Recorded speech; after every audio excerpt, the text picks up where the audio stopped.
I feel like there's been a huge fight, or there will be. Very explosive. Like, you two have been holding things back for a while, and it's come to a point where you're just exploding. And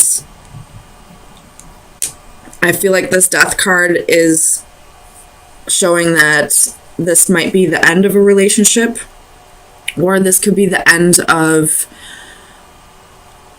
the way you used to react.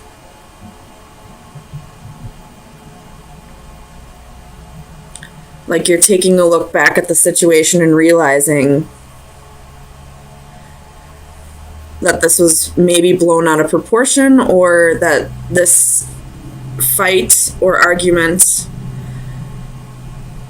was bigger than what it really was, if that makes any sense. Like, if you're staying and working on the relationship, you realize that the way you reacted in the situation only made things worse. Or if this relationship is ending, you realize that this is just the straw that broke the camel's back, I guess. So I see this going one of two ways. It's all up for you to decide how it resonates. And it's up for you to decide whether this fight is the final straw, or if this is something that's going to get you to realize your part in the unhappiness in this relationship. Tell me about this Two of Swords for Sagittarius, Sun, Moon, Rising, and Venus. Two of Swords. Two of Swords. Clarify the Two of Swords.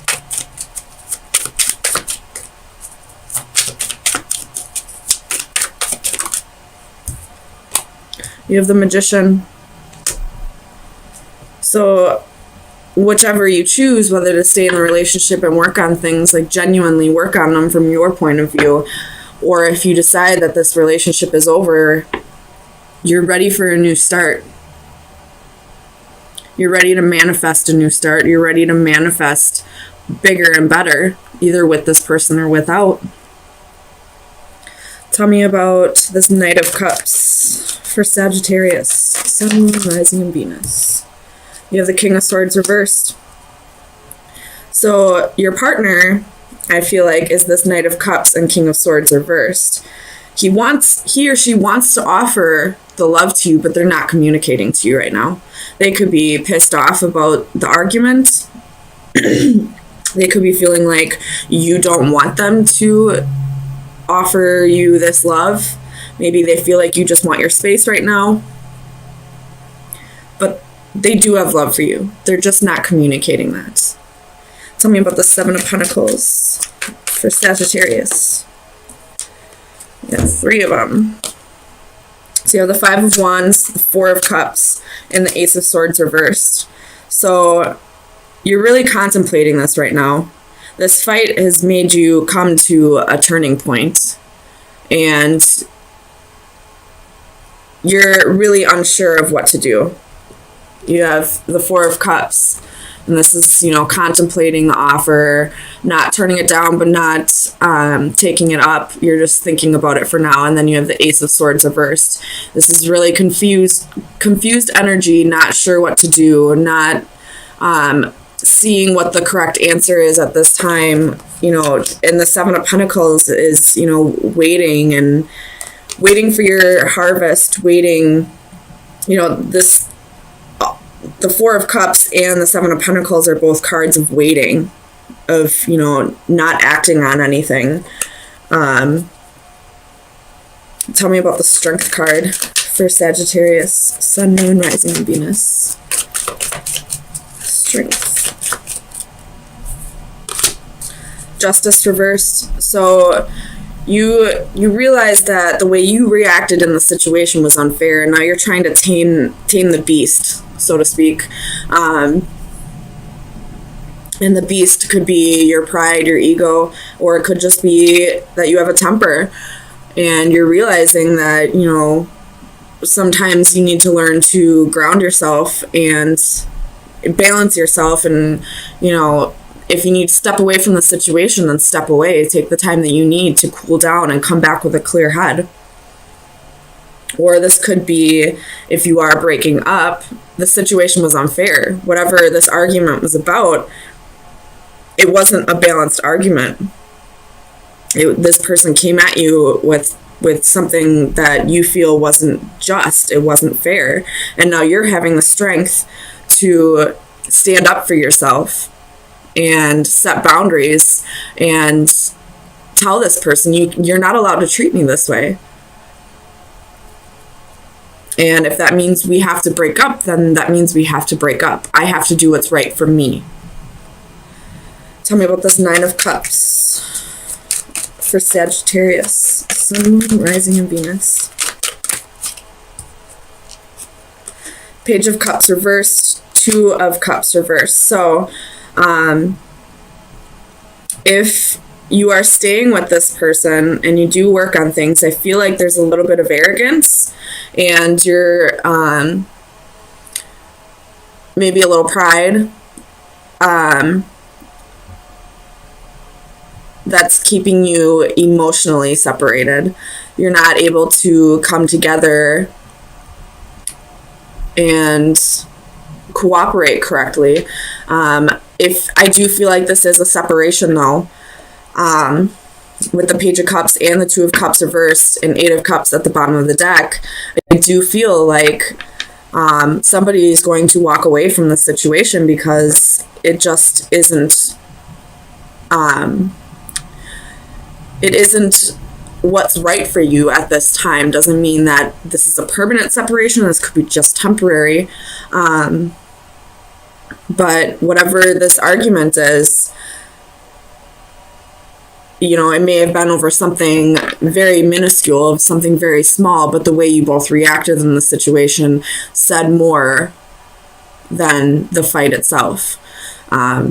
Maybe there was a lack of respect for each other on maybe both ends or just one person's end. And that's kind of showing their true colors. Because there are ways of, arguing. Arguing in relationships can be healthy. It's very healthy. But when it becomes this Five of Wands, where it's explosive and, it could get physical, it could just get verbal where you're screaming at each other. But either way, it's not a healthy argument the way you're arguing. And there needs to be a transformation here, whether that be a break, time away from each other to really appreciate each other more, or a permanent breakup. Or if you are staying in this relationship, both of you need to take time for yourselves to really center yourself and think about how you're going to go into this relationship in a more healthy way.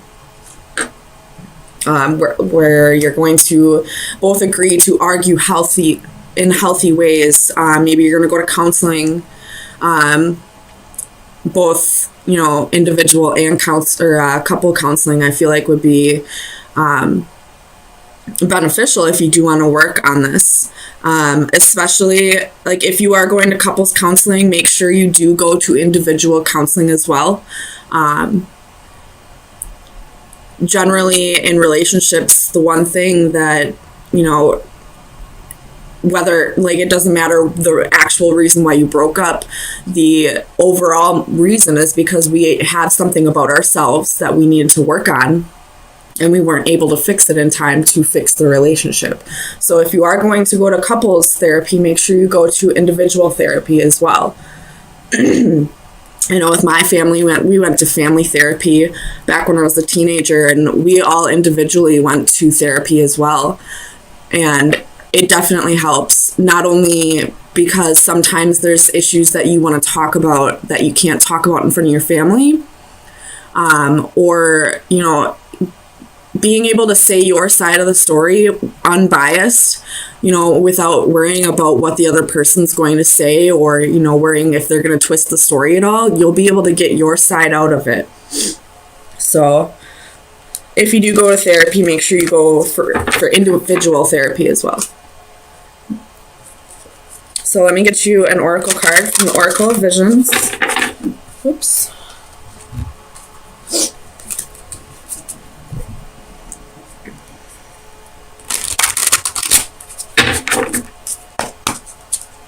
All right, Sagittarius, Sun, Moon, Rising, and Venus.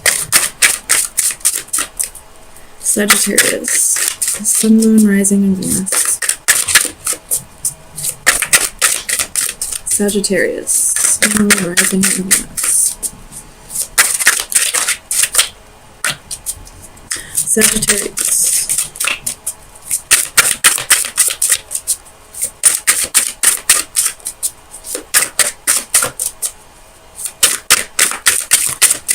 Come on, give me one.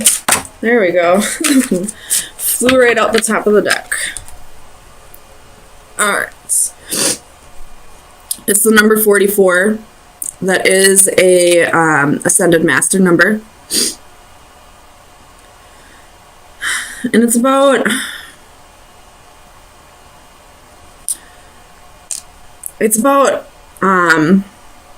assimilation. If you see in the picture, it's a human, but she's wearing, swan feathers. She's, moving with the swans, becoming one with them. So it's about, adapting and stuff like that. But let me read out of the book for you.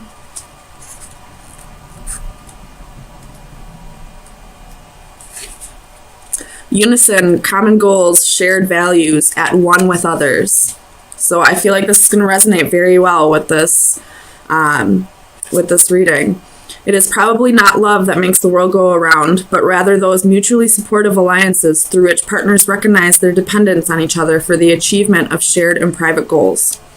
This card shows us a sense of belonging. We are at one with our surroundings and our relationships with others. We can move together with a common direction and purpose. Our presence is accepted and welcome. A young girl glides effortlessly through a gated lake in the companionship of a group of swans. Their speed and direction in unison, they become of one mind.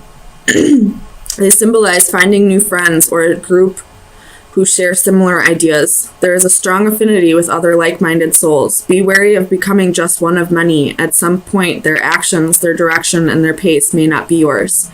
Where they are leading may not be the best path for you. So if you are staying in this relationship, really think to yourself, is this person resonating at the same level as me? Do we vibrate at the same level? Can we get to a place of common ground? Whether we disagree or not, can we get to a place where we both want to work on this? If at any point you question that, then that's your truth. If you feel at any point like you just can't find common ground with your significant other, then maybe it's time for a break. And I don't mean jumping from one relationship to another. I don't mean finding somebody who does resonate with you. I mean taking a break for yourself and to really see if where you were resonating before is where you're supposed to be resonating. And, I always feel like once a relationship ends, or if a relationship is in separation, you always need to take that time to find yourself again. Because when you are, I don't know about everybody, but when I was in a relationship or in relationships, I found myself a little confused after, wondering who I am, wondering if I had been doing the right things that were staying true to myself. So I always had to take time after the relationship to find myself again. So if you are breaking up, make sure you don't jump from one relationship to another. Take that time to really find yourself again and see where you stand on things, so that when another partner, or if this old partner comes back in, you know exactly where you stand. You know exactly what your points of view are. You know exactly what will make you happy.